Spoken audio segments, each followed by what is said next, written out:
બ્લાઉઝની અંદર શોલ્ડર અને મૂંઢો કેટલો રાખવાનો તે જોઈશું આપણે. સૌથી પહેલાં લંબાઈનું નિશાન પાડી લઈશું અને અહીંયા ગાડી આપણે શરીરનો જે શોલ્ડર છે 7.5નું તેનું નિશાન પાડી લઈશું અને આડી લાઈન દોરી દઈશું આવી રીતના. હવે આ જે લાઈન છે તેના પરથી આપણે મૂંઢાનું નિશાન પાડીશું 5 ઇંચ પર.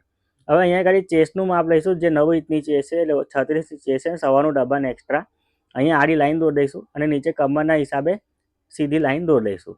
હવે અહીંયા ગાડી 7.5નું નિશાન પાડીશું જે શોલ્ડર પર લીધું હતું તે જ. હવે આવી રીતના અહીંયા ગાડી કર્સલ મૂકીને મૂંઢાનો શેપ આપી દઈશું.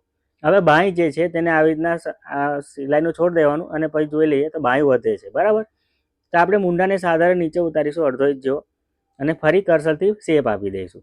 હવે ફરી બાંયને આપણે માપી લઈશું. જોઈ લો બાંય બરાબર આવી ગઈ છે. હવે સૌથી પહેલાં આપણે 3 ઇંચનું ગળું ઉતારવાનું હોય, પહોળું બી 3 ઇંચનું અને નીચું બી 3 ઇંચનું રાખવાનું હોય. આવી રીતના ચોરસ બોક્સ બનાવી દઈશું ગળાનું. હવે આમાં શોલ્ડર કેટલો રાખવાનો તો જે શરીરનો શોલ્ડર છે તેનાથી અડધો ઇંચ આપણે નાનો કરી દઈશું એટલે 7 ઇંચનો શોલ્ડર આપણે કરી દઈશું.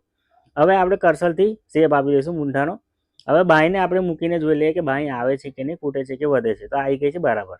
હવે 5 ઇંચનું આપણે ગળું ઉતારવાનું હોય, પહોળું બી 3 ઇંચનું જ રાખવાનું છે. 5 ઇંચનું ગળું નીચે ઉતાર્યું છે, આવી ચોરસ બોક્સ બનાવી દઈશું.